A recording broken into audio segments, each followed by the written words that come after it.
Hi, my name is Pragati, and I was diagnosed with breast cancer in 2020. I didn't know how to react because I didn't expect that to happen. I had always led a very healthy life. I'm a vegetarian, so I just thought, these I don't smoke, don't drink, so it shouldn't have happened to me. And I was all alone. There was nobody with me.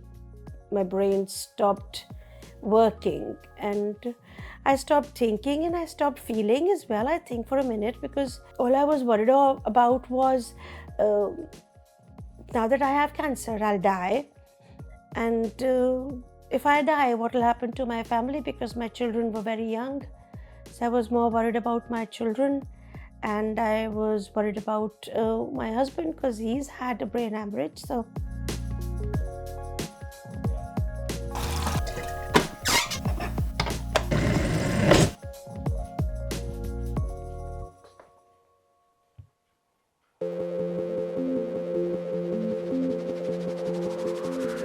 I take 3 tablets every night. It's on a 3 week on and 1 week off. So I have the tablets for 3 weeks. I don't have them for 1 week, and then I repeat again 3 weeks. I was advised to take these tablets in the morning after breakfast. The only thing is, when you take these tablets, you need to drink a lot of water with the tablets. And the side effect that these tablets have is they made me sick. And I felt very uncomfortable because I used to be in bed all day long. Then I just thought, if I can change, have the medicines at night. So I spoke to my consultant, and she said as long as you have it with a lot of water at night also does not make a difference. So I have these tablets at night now. The side effects, the body takes care of them during the night.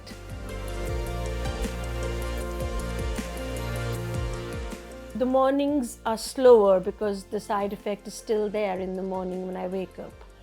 But it eventually fades out, and by say around 12 o'clock is when my body is in perfect condition to work. So then I can do whatever I want to do during the day. Other than sickness, there are other side effects that you will go through. My biggest thing was I couldn't sleep. There are a couple of things I try to do. I try and listen to calming music when I lie down in bed. I did get a lot of help from Macmillan. They do these complementary therapy sessions. She does a massage on your feet. She can do a back massage if you want. But for me, I got Reiki done, and I used to get it done once a month. But that was a massive help.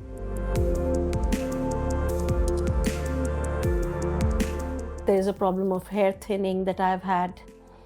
So can't do much about it. I have never tried a wig. I did get one, but I've never got around using it. So it's still sat in my cupboard. Your skin undergoes a change. The consultant said that the most impact that you will see will be on your lips because the skin cracks and all sorts because it's so dry. When I spoke to my nurse, my cancer nurse at Macmillan, she said, "You sound a bit low." I said, "Because I don't feel like talking, because I don't look good, I don't look the same person." I just use a little bit of the lip balm.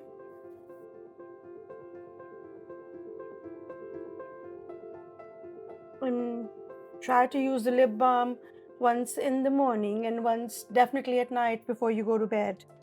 And this is something that I have patches, that go under your eye. I do get some dark patches under my skin if I don't sleep for too long.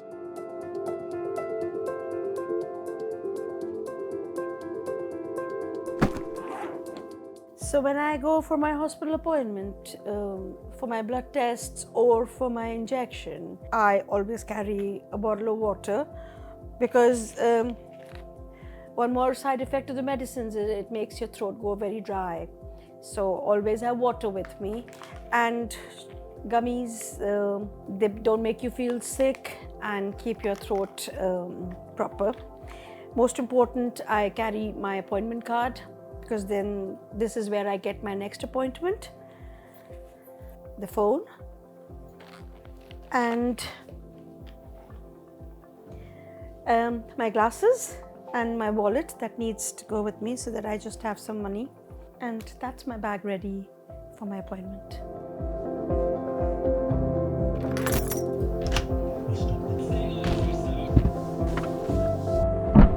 So when I go to the hospital for my appointments, whether it is bloods or my injection, I sometimes go by bus and sometimes go by taxi, and I go all alone. In the earlier days, my mother-in-law, she used to come with me because she was the only one who knew about my diagnosis, so nobody else knew at home. I go for my bloods every month, and 2 days after my bloods, I get my injections.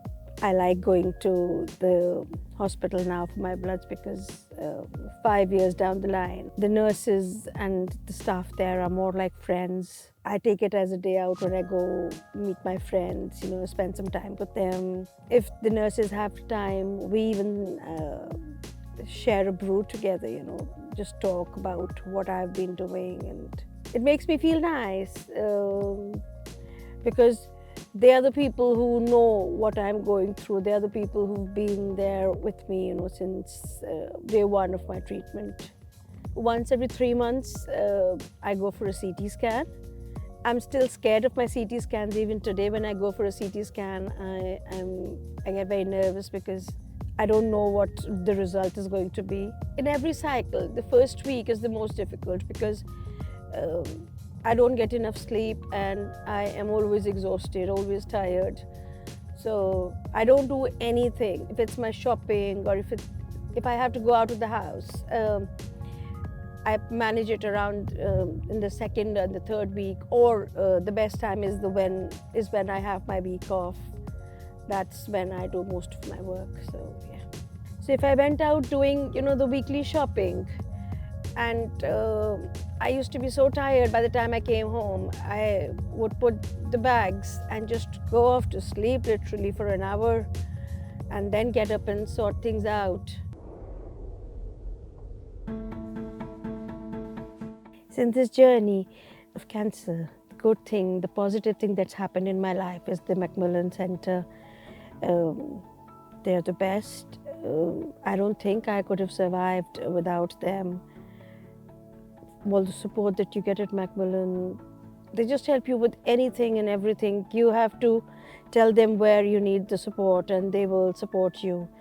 Yeah, if anybody ever needs any help, and if you're a cancer patient, just go to the Macmillan Information Centre and they'll help you. My children, once they came to know about my diagnosis, obviously they did pretend that they were very brave and very strong, but it was more difficult for my daughter to handle the stress that came with this diagnosis. David and Tanya at the Information Centre, they called my daughter and they had a one-to-one session with her and helped her with her anxiety, because it was very difficult for my daughter to handle that anxiety. I thought I kept it a secret for a year, but my children later on told me that they'd already Googled the medicine, so they knew what I was going through. And they were just waiting for a time when I was comfortable enough to share it with them.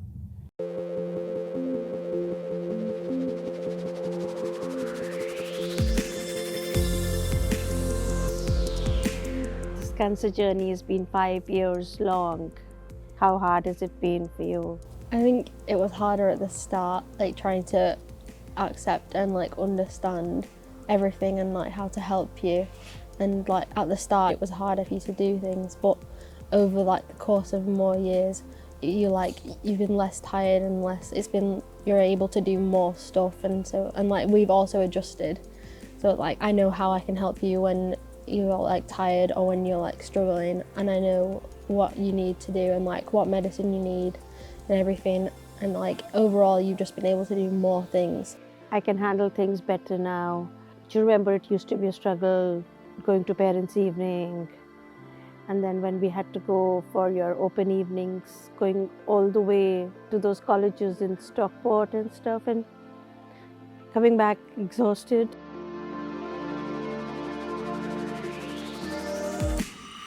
It's gone better, hasn't it? Yeah. Now we can enjoy life more. We go to Arndale now more than we did, at the beginning of the journey, because You were too tired to be able to yeah, go out for the whole day, but now you can. Hollister is her favorite place to go. She loves going to Hollister, but my favorite place is Primark because I can get her more stuff for less money. I have started valuing my life more than I did before. Every day is important for me. Little things don't bother me anymore. I don't get stressed.